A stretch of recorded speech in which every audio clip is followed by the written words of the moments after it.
turn me away. Estamos cá para louvar ao Senhor. Acredito que com todo o nosso coração podemos fazê-lo e podemos sair grandemente beneficiados. O hino com que nós vamos começar este louvor ao Senhor é o hino 188. Há alguma confusão no boletim missionário? Houve um equívoco. O hino é o 188 que diz: a nós a porta franca está. Este é um hino muito interessante porque eu, por alguma razão, a porta franca, a mim, eu tinha alguma dúvida, fui pesquisar e o que quer dizer é livre, sem restrições e, sobretudo, está desimpedida. Portanto, vamos cantar com alegria este hino, o número 188, que é a Porta Jesus.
Querido Paizinho do céu, louvado sejas, Senhor, por estarmos na Tua santa presença, Senhor. Ajuda-nos neste momento a abrir o nosso coração para que Tu possas entrar e possamos ouvir a Tua palavra e a pôr em prática na nossa vida, Senhor. E derrama sobre cada um de nós o Teu Santo Espírito, Senhor, para que possamos estar atentos e desejosos, Senhor, de aprender mais sobre Ti e preparar-nos cada dia para a Tua vinda. Dirige-nos em tudo, nós Te agradecemos, no santo e bendito nome de Jesus. Amém.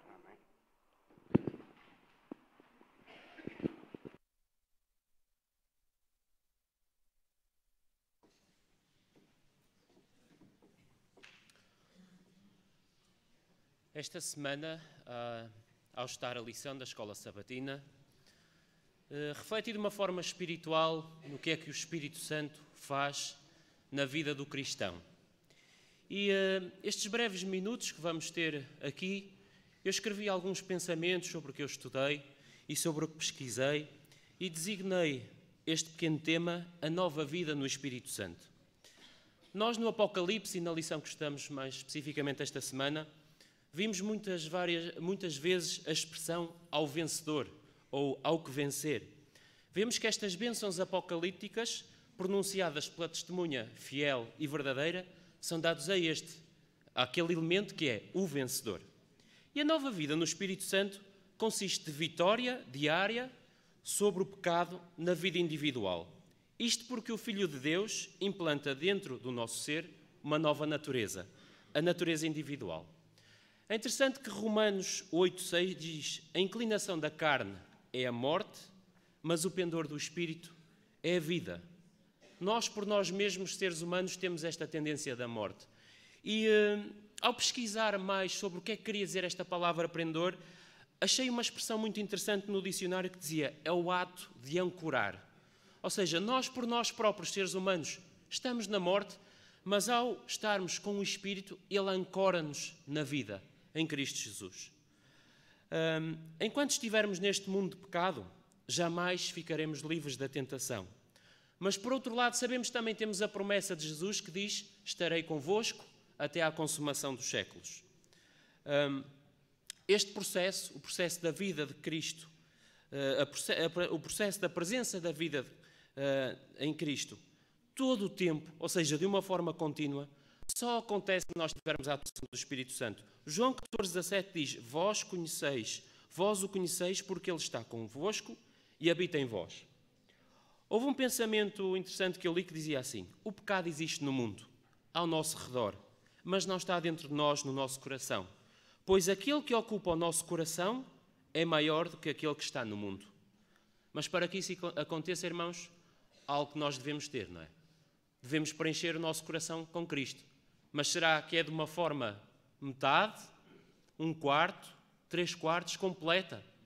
O texto diz, não é? Para que o pecado não esteja no nosso coração, aquele que é maior que o que está no mundo, não é? O rei deste mundo, Satanás, aquele que é maior, Jesus, tem que estar no nosso coração, para que o pecado não esteja no nosso coração. Outra obra indispensável à nossa salvação está também relacionada com o convencimento de que nós somos pecadores.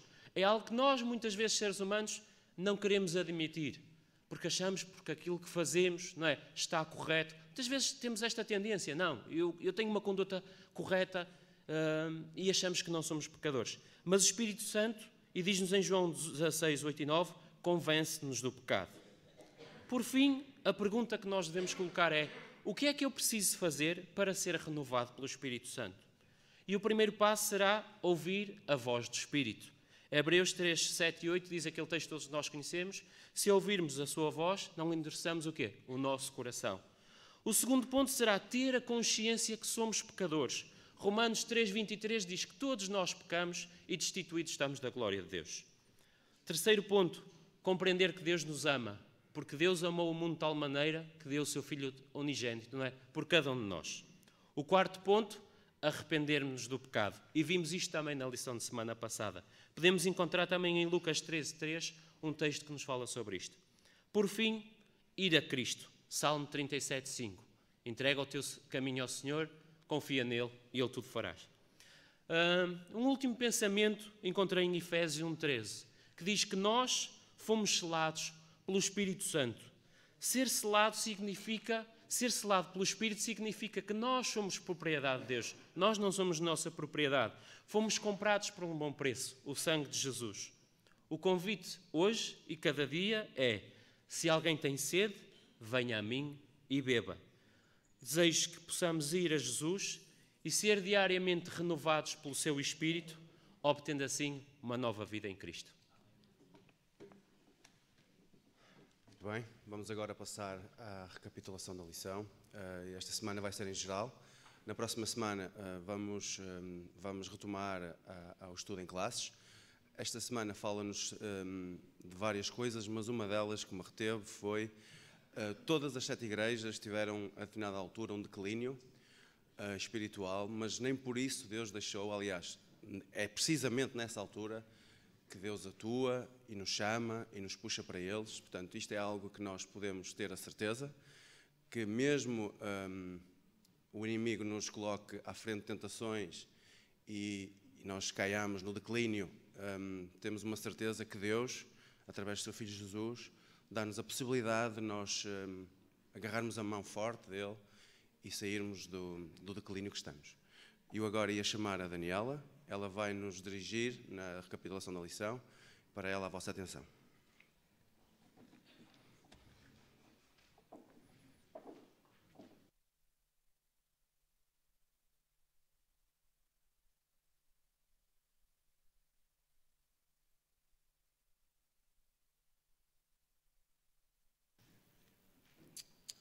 Escorreguei, mas não caí. Amém? Eu cumprimento os irmãos com um bom dia e que a graça do nosso Senhor Jesus Cristo esteja no nosso meio. O Senhor é maravilhoso porque Ele nos impele, mesmo diante das diversidades da vida, do tempo, a estar junto dEle e uns dos outros, para prestar esse culto de adoração. A lição da semana passada, ela falou sobre o passeio, as voltas que Jesus deu que João viu Jesus entre as igrejas. E ela começou falando de uma igreja, e essa semana foi bem mais a fundo nas outras, para que nós possamos tirar ali algumas lições para as nossas vidas. Nós vimos que foram cartas enviadas. Essas cartas foram enviadas para igrejas reais, que realmente existiam e que havia problemas reais. Mas como foram cartas enviadas por um Deus onisciente, o impressionante é que essas cartas também revelariam os períodos que a igreja cristã iria passar até a volta de Jesus. E nós vemos que tudo se cumpriu e se cumpre, porque muitos historiadores, em seus livros, relatam esses acontecimentos, conforme o Senhor revelou para o seu servo João. E em cada igreja que ele manda a sua carta, a gente vê coisas assim interessantes que a gente pode tirar lições e refletir. Uma delas é que ele se apresenta. Antes de qualquer coisa, ele se apresenta. Depois ele faz um elogio.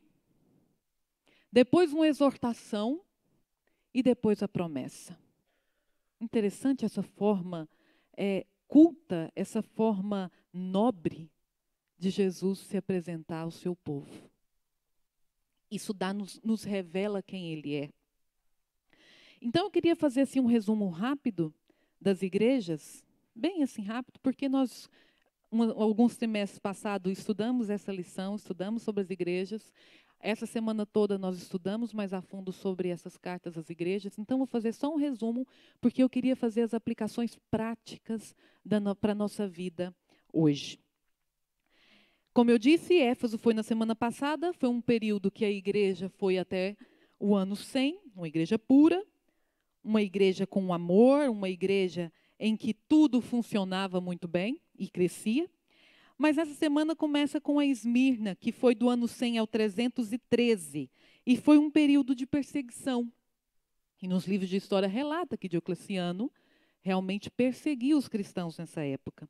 Mas aí vem Pérgamo. Pérgamo, do 313 a 538, diminuiu a perseguição. E o que aconteceu? A apostasia começou a entrar ali no meio da igreja. E os cristãos começaram a fazer o quê? Concessões. Isso não tem problema nenhum. E começaram a fazer concessões com certos atos e obras dos nicolaítas.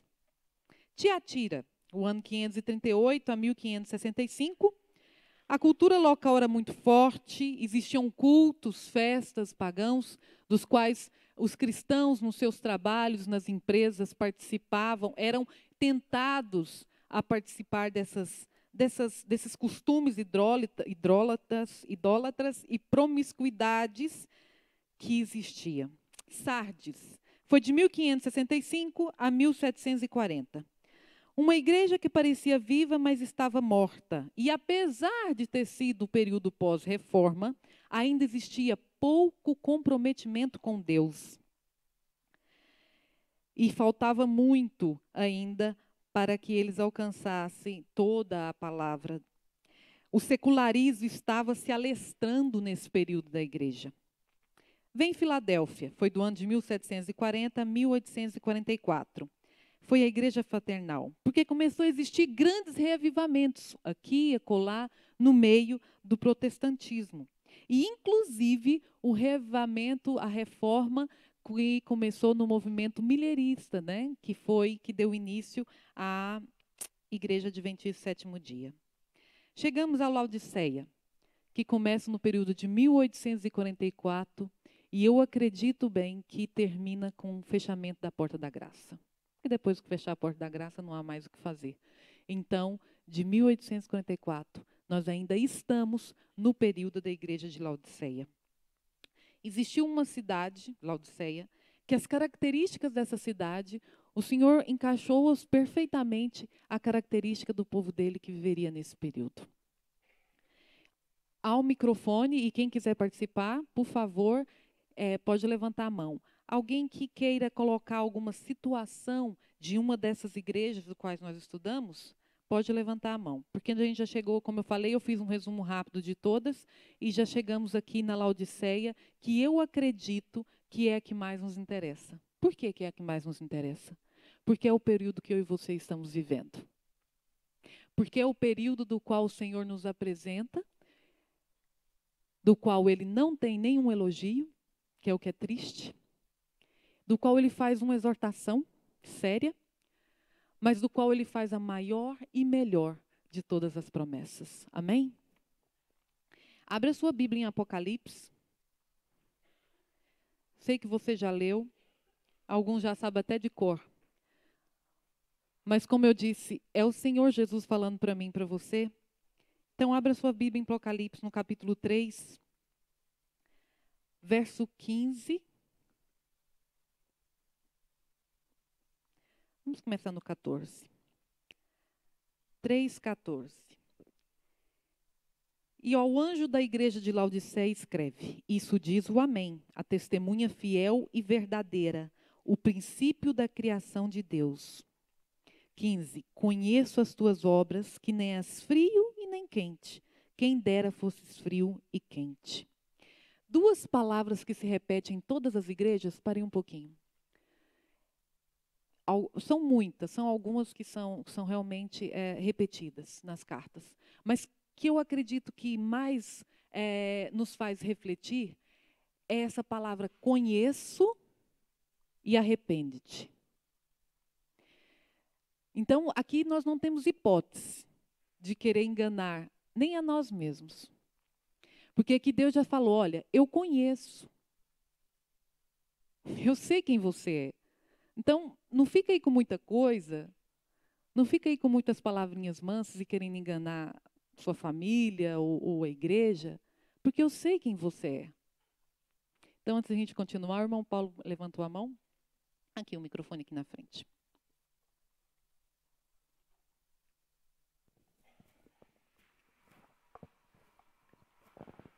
Como falaste nela, eu também gosto de fazer muitas introspecções pessoais. Ontem à noite eu escrevi muito na minha Bíblia e no meu termensário. E pegando nisso que tu estás a realçar a tua lição desta semana, conheço as tuas obras, boas e más. Contrasta um pouco também e une a introdução de semana passada, em Apocalipse 1, 9, 11, 12. Aquilo que tu falaste também, que Jesus anda e passeia entre nós. Ou seja, isto não é só um marco no tempo, ou uma linha contínua na história, é algo muito mais abrangente, muito mais profundo, muito mais pessoal. É para mim, que sou pecador.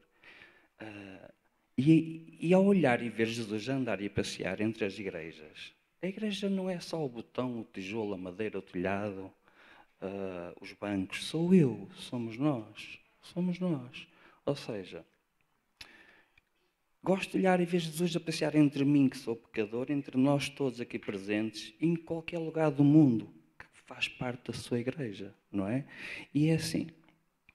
Gosto de olhar também e ver Jesus a descer, a confortar, a animar, a encorajar, a contagiar João, preso em Patmos, porque foi o único que na altura estava a defender uma igreja em queda livre para a apostasia. Mas também gosto de olhar Jesus a cuidar de mim, porque sou falho, inconstante, sou imprudente, caio, levanto, não tenho forças, e vejo a fazer exatamente o mesmo como fez a João. Porquê? Porque eu sou uma vela com uma chama muito forte, cheia de amor, ou quase apagada, ou mesmo apagada, sem amor, indiferente, desinteressada, tal e qual como a característica de Laodiceia. Não é? É assim, e ele bate à porta do meu coração. Porquê? Porque ele conhece as minhas obras, as boas e as más. E eu gosto de olhar para Jesus como o Gerson disse, estou convosco todos os dias até a consumação dos séculos. Sim, sim. Eu gosto de olhar a Deus assim, como um pai que se preocupa, que se interessa, que sabe onde é que eu estou, como estamos, e que vem para me socorrer, vem para me amar, vem para me contagiar, vem para me dizer, eu sou contigo, conheço, quero me ver. Sim, um Deus que insiste, ele não desiste. É isso mesmo. E deixa-me só acabar com uma coisa. Há um versículo que me dá força a mim, devia dar a todos nós, que é Neemias 8:10, que diz assim, não vos entristeceis. Porque nós quando caímos ficamos tristes. Às vezes não temos força para superar. Mas a Bíblia diz assim, não vos entristeceis, a alegria do Senhor é a vossa força. Amém. E quando o Senhor fala que conhece, é justamente isso. Isso pode nos dar o entender de segurança e não de medo. Porque quando ele fala que conhece a gente fala assim, Senhor, não há hipótese mesmo para mim. Então, quando eu falo não, quando eu reconheço não, por mais que eu me esforce e que eu quero ser uma pessoa boa, eu sei que Deus sabe quem eu sou de fato. E isso me faz quebrantar o meu coração e falar, Senhor, tenha misericórdia de mim. Então, o eu te conheço faz com que a gente sinta a segurança de que ele conhece as nossas limitações, que Ele conhece as nossas fraquezas, os nossos pontos fracos, e que Ele está disposto a nos ajudar. Então, o eu conheço faz com que a gente tire todas as nossas máscaras daquilo que a gente vem aprendendo ao longo da nossa vida de pecado. Continuando. E ele fala que conhece as obras e fala assim que você não é frio nem quente. Quem dera foras frio ou quente. Assim, no verso 16, porque és morno e não és frio nem quente, vomitar-te-ei da minha boca. Quando eu li isso aqui, eu pensei, gente, isso é a coisa mais triste que tem. Porque eu não sei se você gosta, mas eu odeio sentir vômito, ânsia de vômito. Vomitar. Gente, isso é horrível. Se tem uma coisa que me deixa chateada, foram poucas as vezes na minha vida que eu vomitei. Mas depois que passa, é um alívio, né? Mas me deixa chateada, porque é uma sensação horrível de se sentir. Porque tem algo ruim dentro de mim que quer sair e às vezes não sai. Então, é algo da fisiologia humana que nos dá um desconforto tremendo. Então, se a gente pensar nesse momento, nesse desconforto, a gente vê a seriedade que é Deus a sentir isso quando olha para nós que estamos vivendo nesse período. Que 1000 vezes uma pessoa que nem o conhece, que anda a viver a sua vida, os seus prazeres, do que uma pessoa que o conhece, mas que, infelizmente, não se entrega totalmente. Porque o frio é aquele que realmente não o conhece. Não conhece a palavra, ele ou conhece e fala, não quero, pronto, ele é sincero com ele, com Deus, com todo mundo. Mas o morno não. O morno é aquele que conhece, mas assim, ele ama o mundo, as coisas que há no mundo, e ama Jesus também. Então ele passa aquela vida ali assim de tentando juntar os dois lados. E não tem jeito, os dois lados não se encaixam. Eles não se encaixam. Por isso que muitas vezes o cristão é um cristão infeliz. Não tem uma vida plena em Jesus, não tem uma vida em abundância em Jesus. Porque ele conhece, não consegue se entregar totalmente àquilo que ele conhece e fica vivendo ali, com o eu e com Jesus. E tem um hino dos Arautos do Rei que fala assim, que no trono do viver só existe lugar para um. Só para Jesus. Então ele quer que a gente seja quente. E o quente é aquele que se diz todos os dias. Todos os dias. Se despe do eu, dos gostos, das vontades, para fazer aquilo que Jesus pede. Para ser aquele diferente do mundo. Aí a gente se torna o quente que Jesus quer. No 17, como dizes, rico sou, estou enriquecido, de nada tenho falta. e não sabe que és um desgraçado e miserável e pobre e cego e nu. Essa palavra desgraçado, gente, eu sei que ela é mais assim comum para vocês.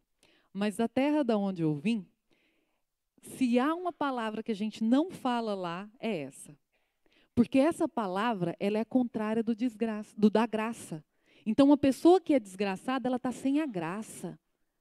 E desde criança, a gente lá é ensinado de que se você fala essa palavra, os anjos saem de perto de você e vêm os anjos do mal. E eu vi que aqui a cultura ela é muito assim, normal com essa palavra, porque é uma palavra que é o contrário da graça, né? Mas eu me assusto até hoje, já vivendo alguns anitos aqui, quando uma pessoa fala, fulano é um desgraçado. Oh, que desgraça aconteceu a ciclano. Eu me assusto, porque na minha mente essa é uma palavra que não se deve dizer. E aqui Jesus fala isso, sabe, das pessoas que estão vivendo nesse período, mas, sobretudo, das que acham que é rica. Mas aí você pode falar assim, mas eu nunca falei isso. Eu não falo, olha, eu rico sou, não preciso de nada, eu tenho tudo que eu preciso, pronto, não tenho falta. Eu nunca falei essas coisas. Mas quando Jesus fala que eu e você falamos isso, ele não está falando que a gente está falando, mas é as nossas obras, a nossa vida diária, o nosso dia a dia demonstra que nós estamos falando isso. Olha, eu tenho tudo que eu preciso, eu conheço, eu não tenho falta de nada na nossa vida espiritual. Mas aí Jesus fala, olha, você diz isso, mas é porque você não sabe que você está longe da graça, que você não tem nada, miserável, que você é pobre, que você não é rico. Você não está enxergando. E o pior, você é nu. O ser humano, depois do pecado, ele escondeu por quê? Porque ele estava nu. Ninguém sai na rua nu. Porque é vergonhoso. Se uma pessoa sai na rua nua, ela está com um problema mental seríssimo. E Jesus vira para a sua igreja nesse período e fala, você está nu? Você acha que você está vestido? Mas aí a gente vai entender agora o que ele fala no verso 18, o conselho que ele dá. Aconselho-te, ele não manda, ele te aconselha com amor. Aconselho-te com amor. Que de mim, de quem? Dele, compres ouro provado no fogo. E eu fiquei, mas comprar ouro provado no fogo, o que Jesus está querendo dizer com isso? O ouro, para ele se tornar ouro, ele tem que passar pelo fogo. Então, quando ele diz para nós comprarmos dele esse ouro, é quando nós passarmos nas provações que ele permite, nas aflições que eu e você enfrentamos, que a qualquer altura da vida a gente passa por situações difíceis, a gente permaneça firme para sair provado como ouro. Esse é o ouro que Jesus fala para a gente comprar dele. Fica firme quando eu permitir uma prova na sua vida. Não desiste de ser fiel a mim quando você está sofrendo. Continue guardando a minha palavra quando algo ruim te acontecer. Não deixa de confiar, de achar que eu não existo. Por favor, irmão, pode falar. Eu queria deixar essa assembleia satisfeita com um gesto muito simpático que está precisamente na crucificação de Jesus e de mais 2 ladrões. Estavam todos na cruz. E um deles disse para Jesus, Senhor, lembra-te de mim quando entrares no teu reino. E Jesus disse, em verdade te digo hoje que estarás comigo no paraíso. Isto é comprar o ouro provado no fogo. É crer em Jesus. E a igreja do faça você mesmo, como disse o pastor Morres Vende, diz, as igrejas do faça você mesmo são a base de todas as religiões pagãs. Todas. Todo aquele que pretende salvar-se pelas suas ações está perdido. O ideal é, Senhor, lembra-te de mim, que estou aqui neste pobre mundo. Que o Senhor nos abençoe. Obrigada, irmão. Obrigada. Então, o ouro, passar pelas provas que o Senhor permite que passamos. Roupas brancas. Nós sabemos que roupas numa Bíblia significa o caráter. E nós precisamos vestir-nos do quê? Do caráter de quem? Quem é que foi o único que, sem pecado, que viveu nesse mundo e cumpriu toda a lei de Deus? Nosso Senhor Jesus Cristo. Então, é vestindo desse caráter, é reconhecendo que precisamos do sacrifício feito na cruz por mim, por você, é que nós vamos ter de Jesus, ter de Deus, essas roupas brancas. E não apareça vergonha da tua nudez, porque do nosso próprio caráter nós estamos o quê? Nus diante de Deus. E que unja os teus olhos com colírio para que vejas. O que é esse colírio? Para que vejas. Se há outra coisa triste na vida do ser humano, é ele não poder enxergar, é andar no escuro. É algo que dá um pouco de aflição, não é? E Jesus fala que nós estamos vivendo nessa época cegos. Mas quando ele fala para a gente comprar dele o colírio, é nós reconhecermos que precisamos do Espírito Santo de Deus. Se existiu uma época da igreja que os cristãos mais precisam do Espírito Santo, é agora. E é essa época da qual menos se fala nele, qual menos se busca, do qual menos se ora por ele. E aqui quando ele fala, olha, compre o colírio, peça o Espírito Santo para que você tenha entendimento do que está acontecendo à sua volta e do que eu quero de você, do que eu quero da sua vida particular no dia que você está vivendo agora, nesse período. Que só o Espírito Santo pode nos guiar e nos fazer enxergar o que Deus tem para nós nesse período de Laodiceia. Mais alguém aqui quer participar? Ah, o Gerson.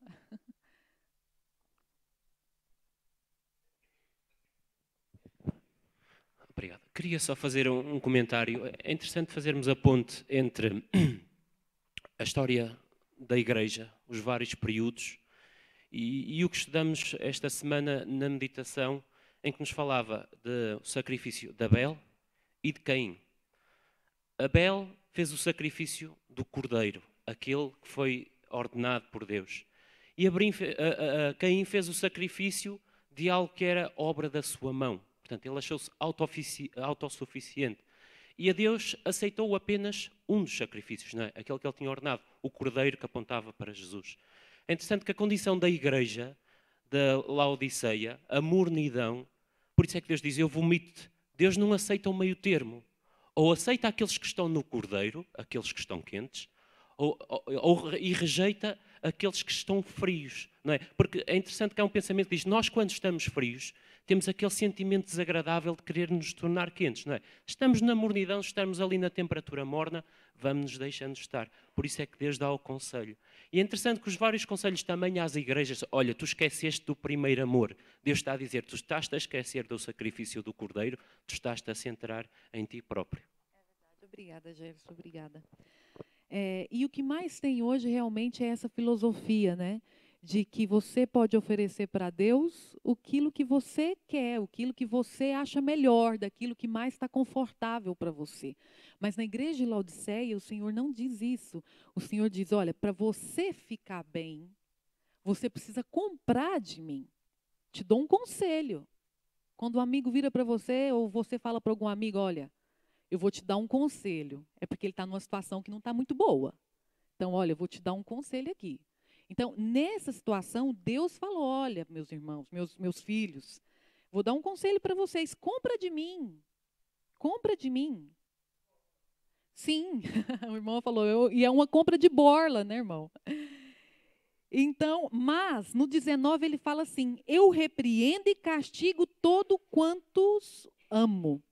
Então, se for necessário para a nossa salvação, meus irmãos, ele vai repreender.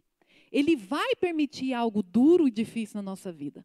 E eu costumo dizer assim, gente, sem a gente passar por alguma aflição, né? Tá tudo bem, a família é saudável, estamos, né, temos trabalho, temos casa, lugar para dormir. Essa vida já é dura. Imagina quando a gente está passando por uma situação difícil, né? E eu falo, Senhor, me ajuda a te adorar, a ser fiel a ti, mesmo quando tudo vai bem. Quando eu estou com dinheiro para viajar, quando a família vai toda bem, quando eu tenho que comer. Me ajuda a estar fiel a ti, não esquecer não deixar de vigiar, não baixar as guardas. Porque senão eu sei que o Senhor vai permitir uma prova para que eu volte a estar perto dele. Então, que não seja necessário uma repreensão divina para nós voltarmos para ele, para sermos quentes. Em toda e qualquer situação, tanto boa quanto ruim, a nossa devoção e fidelidade ao Senhor não deve diminuir, não deve ser esquecida. Por favor, irmão. Bom dia. Tenho ouvido todas as participações.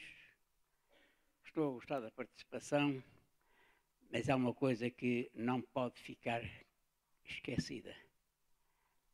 Em que mundo estamos a viver?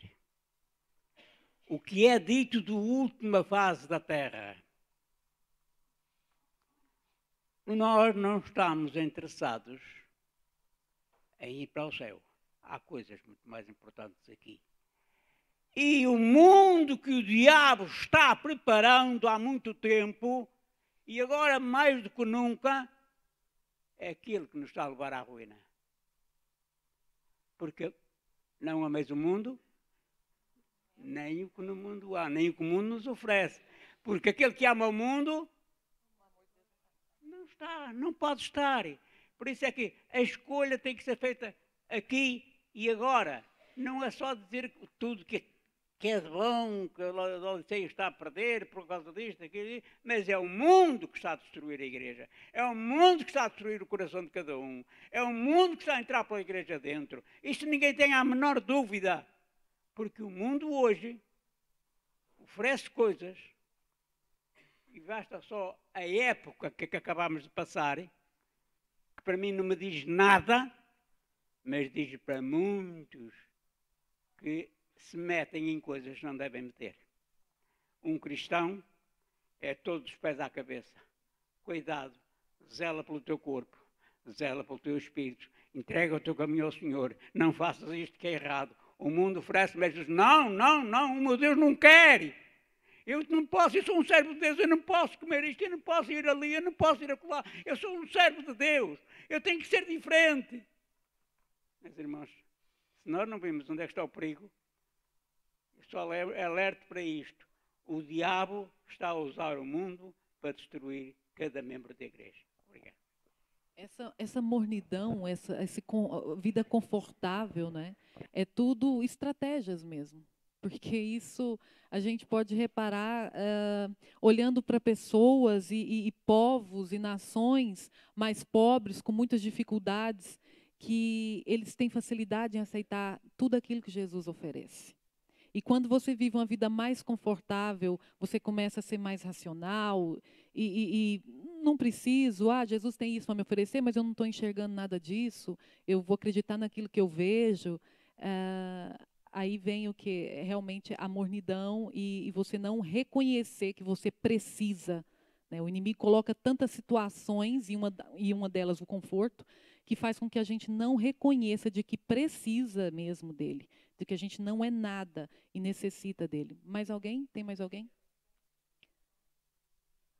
Só um minutinho, deixa ali outra pessoa. Eu só queria dizer o seguinte, digamos, o ditado que Jesus passou a João, para ele, digamos, passar às 7 igrejas, digamos, são um conjunto de elogios e admoestações.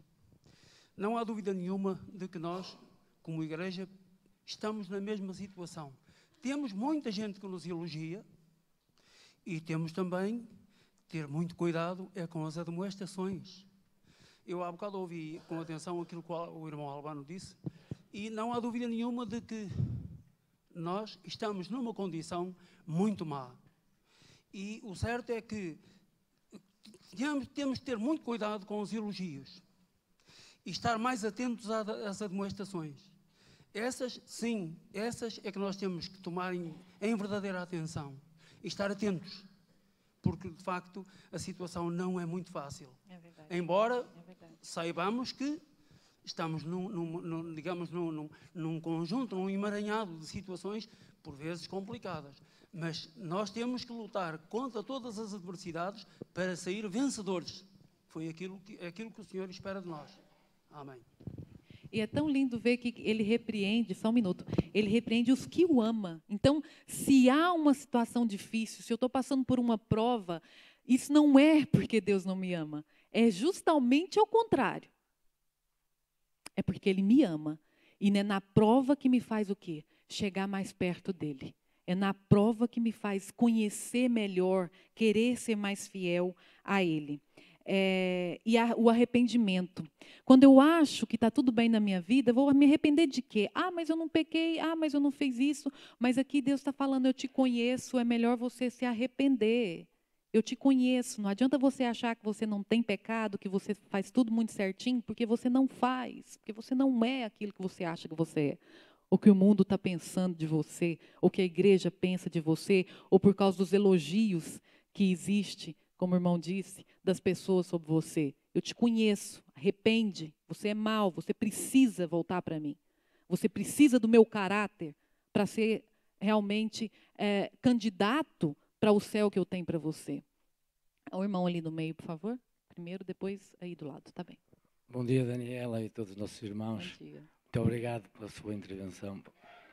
É o seguinte, eu concordo em absoluto quando diz que Deus conhece, o Senhor Jesus conhece-nos a cada um de nós. Mas nós não nos conhecemos a nós próprios. Desculpa discordar desta situação. A maior necessidade do homem é conhecer-se a si próprio. Esta é a grande necessidade. E só se conhecerá quando ele se deixar imbuir e reconhecer que é pecador. Eu gostava de ler um pensamento que não é meu, está no Espírito de Profecia, e pedi à igreja que tomasse atenção para ele. Diz assim: a única maneira para que podermos obter mais perfeita apreensão da verdade é conservar o coração brando e submisso ao Espírito de Cristo. Amém.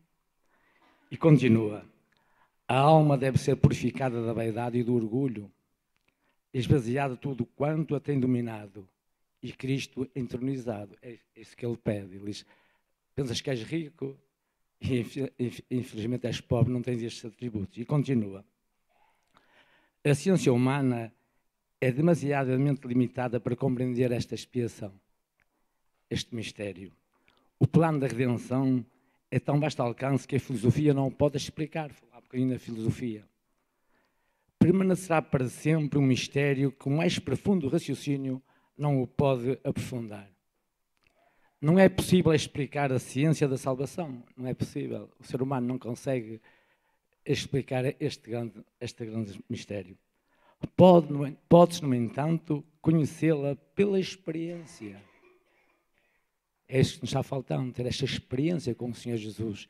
E concluir o pensamento assim: unicamente, eu vou dar a ênfase a este pensamento, unicamente aquele que vê a própria pecaminosidade, aquele que reconhece o pecado, em si, é capaz de discernir a preciosidade do Salvador. Só quando eu reconhecer que sou pecador é que eu consigo perceber a preciosidade do Senhor Jesus. Obrigada. Bom sábado para todos e obrigado pela vossa atenção. Vou passar rapidinho só para aquela pessoa, Paulo vai ficar para a próxima. Ali, ó, no lado, por favor, para a gente terminar. É uma visita que está entre nós, gostava de dar uma palavrinha, vou passar. Bem-vinda. A paz do Senhor. Amém. Bom dia a todos os irmãos. Eu estive a ouvir com muita atenção tudo o que foi dito. Conheço a Bíblia já há bastantes anos, Que bom. mas estou sempre a aprender. Sim. E aquilo que eu Todos. quero dizer é que, depois de tudo o que foi dito, que a figura central da Bíblia é Jesus e o seu amor vai de Gênesis a Apocalipse e alerta-nos e exorta-nos para tudo. E há uma palavra que Jesus disse aos seus discípulos, entre outras, que no final dos tempos o amor de muitos esfriaria. E aquilo que nós vemos na igreja de hoje, efetivamente, é o amor esfriar. O amor por Cristo, por Deus, e o amor também pelo próximo. E o amor encerra praticamente tudo, porque quem tem amor a Deus obedece à sua palavra.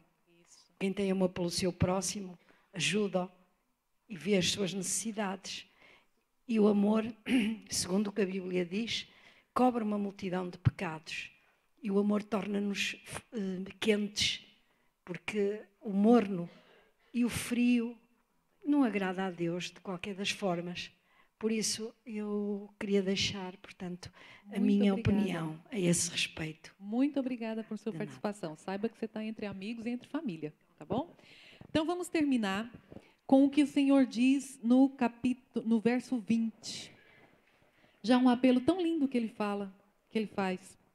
Eis que estou à porta e bato. Se alguém ouvir a minha voz e abrir a porta, entrarei até ele e com ele cearei e ele comigo. Não há nada mais íntimo do que você convidar alguém para estar na sua casa e comer com aquela pessoa, um jantar, um almoço. Você está dizendo para aquela pessoa, através desse ato, que você quer amizade com ela, que você quer uma intimidade, que essa pessoa é bem-vinda na sua vida e na sua casa. Então, Jesus, ele quer essa intimidade. Ele quer que nós tenhamos esse amor que a gente só aprende vindo dele.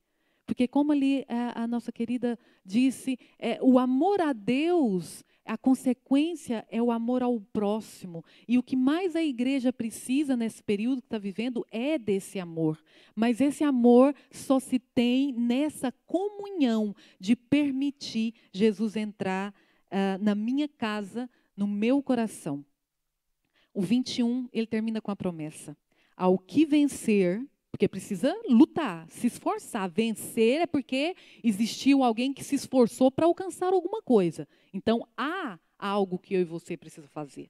Ao que vencer, lhe concederei que se assente comigo no meu trono. É a maior de todas as outras promessas, se você refletir. Sentar com ele no trono é uma honra. É algo assim, sabe? Tipo, meu Deus, eu não mereço. Para que tanto? Mas ele quer isso para mim e para você, não é? Assim como eu venci, porque Jesus viveu aqui, Jesus comeu como a gente come, Jesus participou de todas as aflições, até mais do que aquilo que eu e você passamos, e ele venceu. Então, ele está falando assim que a gente vai vencer, assim como ele venceu, né? E me assentei com meu Pai no seu trono. Que coisa maravilhosa, que coisa linda. Nós não andamos aqui a vagar. Deus tem um propósito para a nossa vida. E tudo que ele mais quer é revelar de forma individual esse propósito. Mas nós precisamos reconhecer, nós precisamos arrepender. Há muito do que se arrepender de coisas na nossa vida. E buscar ser quente, meus irmãos. Não é porque está profetizado que esse período existiria pessoas, existiria esta igreja morna, é que eu tenho que fazer parte dessa profecia. Sim ou não? Não é verdade, pastor?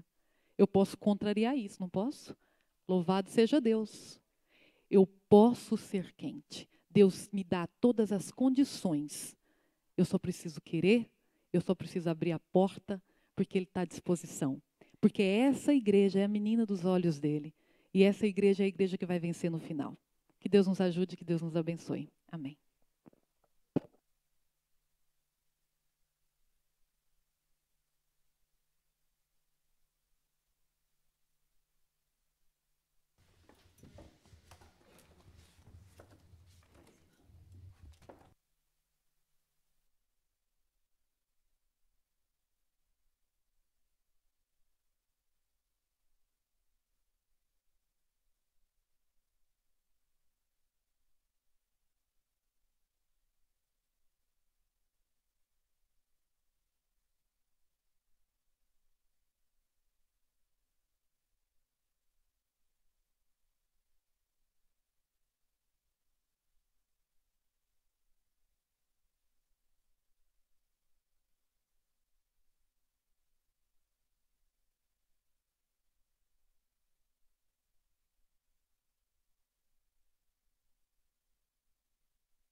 Agradecemos à Daniela a passagem da lição, assim como aos queridos jovens esta participação especial de louvor que nos encheu o coração.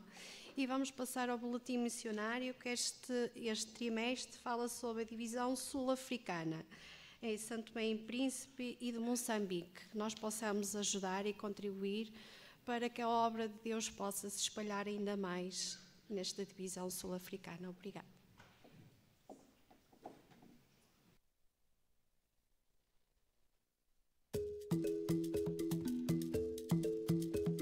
Bem-vindo ao belo país de Santo Tomé e Príncipe, localizado ao largo da costa da África Ocidental. As pessoas aqui são simpáticas e amigáveis. Entre as 200.000 pessoas deste país, há aproximadamente 8.000 adventistas do sétimo dia que se reúnem em quase 70 congregações. Os adventistas nesta região estão a trabalhar estrategicamente para fazer a igreja crescer. Os membros participam nas iniciativas de crescimento da igreja e dão início a novos grupos de crentes. Apresento-vos o Inácio, motorista de táxi na ilha de Santo Tomé. Quando o Inácio não tem passageiros, ele estaciona o seu táxi amarelo na Avenida de Giovanni, onde tem feito muitos amigos novos. Ele contacta com outros motoristas de táxi e empregados das lojas, como é o caso dos barbeiros nesta barbearia. Todas as semanas, Inácio estuda a Bíblia com os seus amigos barbeiros. Eles fazem muitas perguntas e ficam felizes por receberem esta visita agradável, onde podem aprender sobre Deus. Mas os amigos do Inácio têm uma queixa. Eles próprios reclamaram que eles precisariam, de uma Bíblia, alguma coisa para acompanhar o estudo. Então, falei com o pastor Eliseu, pedindo algumas Bíblias. Então, o pastor me concedeu 5 Bíblias. Então, como essas Bíblias são Bíblias de estudo, já tem estudos aí na parte final da Bíblia. E isto possibilitou de grande maneira que melhorasse o nosso estudo aqui na prática. Esta é a rotina diária do Inácio. Ao andar pela cidade, enceta discussões bíblicas com quem ele se encontra. Por vezes, os estudos até se fazem no seu táxi. Outras vezes, ele cruza-se com pessoas que não concordam com a mensagem, mas ele encaminha-as amavelmente para a Bíblia. Ele crê que a palavra de Deus pode esclarecer qualquer assunto. E este evangelho do reino será pregado em todo o mundo, em testemunha a toda a gente, então virá o fim. E não adianta estar num lugar junto com as pessoas em que a gente conhecendo a palavra do Senhor e não leva o evangelho às pessoas. Eu já presencio muitas pessoas descendo a água batimar, agradecendo a Deus porque alguém como eu lembrou de levar o evangelho para ele. A minha missão não é converter as pessoas, é fazer o trabalho de Deus e deixar que o Espírito Santo faça o seu trabalho. Os líderes locais agora estão a orar pelos meios para construir novas igrejas. Há dúzias de congregações na ilha, mas muitas reúnem-se em espaços alugados, caves superlotadas e estruturas degradadas. Este trimestre, uma parte da sua oferta do 13º sábado irá patrocinar a construção de uma nova igreja em São Tomé e Príncipe. Irá também providenciar Bíblias em português para as crianças locais. Ore, por favor, pelos projetos da oferta do 13º sábado para continuar a expandir a Igreja Adventista em São Tomé e Príncipe e em Moçambique.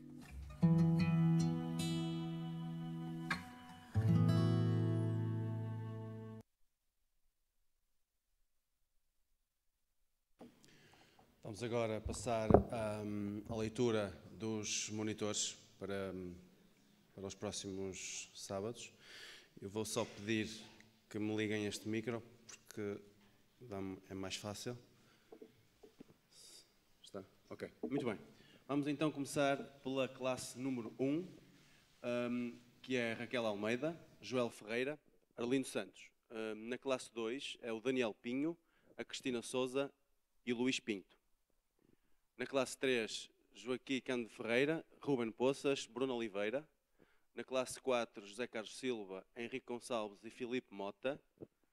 Na classe 5, José Carlos Mota, David Silva, Ana Filipa Mota. E na classe 6 temos a Ruth Mónica Ferreira, o Daniel Mota e a Esther Silva. Na classe 7 temos a Fátima Menezes, o Manuel Ilídio e a Alexandra Reis. Na classe 8, o Sebastião Carvalho, Sara Barbosa e Armando Fontes. Na 9 temos o Joaquim Oliveira Ferreira, António Bel Poças, Pedro Sousa. Na classe 10, Adelina Lima, Natália Sousa e Manuel Carvalho.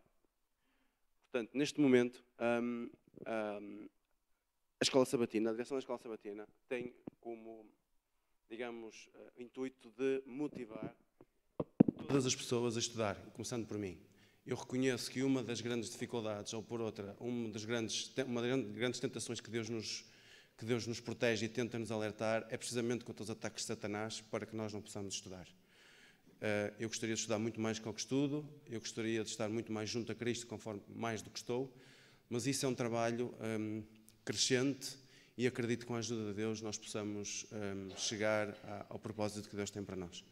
Portanto, apelo a todos os dinamizadores, não só a estes que foram mencionados aqui na tela, mas sobretudo a todos nós dinamizadores que possamos participar, que possamos fazer, ou por outra, tornar facilitada a vida dos dinamizadores, que não seja um monólogo, que seja uma partilha de experiências e partilha, sobretudo, de experiências espirituais.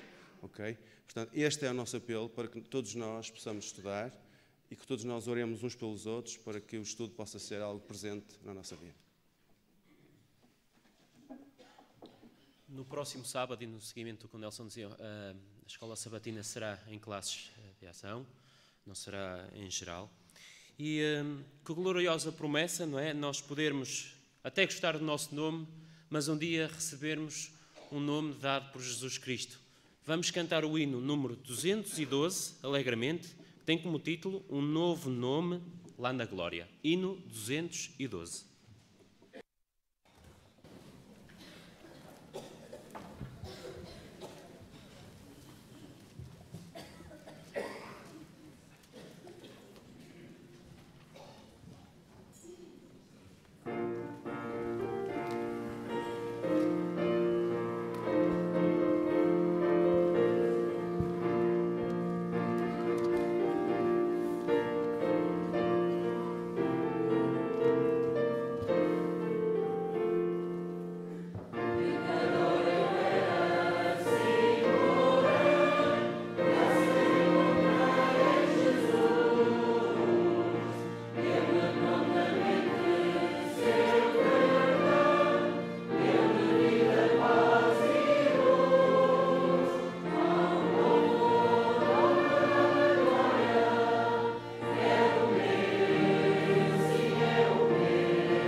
Oremos. Santo e maravilhoso Deus, Deus de Abraão, Isaque e Jacó, bendizemos e louvamos o teu santo nome, porque és digno da nossa adoração. Obrigada por lindas promessas, obrigada por nos amar, obrigada, Senhor, pela revelação da tua palavra. Nós queremos nesse momento pedir, Senhor, batiza-nos com teu Santo Espírito. Nós queremos viver, Senhor, da forma com que o Senhor quer que vivamos nesse período da história. Nós queremos, sobretudo, estar prontos quando Jesus voltar. Por isso, ó Deus, nós queremos sim comprar esse ouro. Nós queremos sim comprar esse colírio. Nós queremos sim ter as roupas do caráter do nosso Senhor Jesus. E é no nome dele que a tua igreja nessa manhã te pede. Amém, Senhor.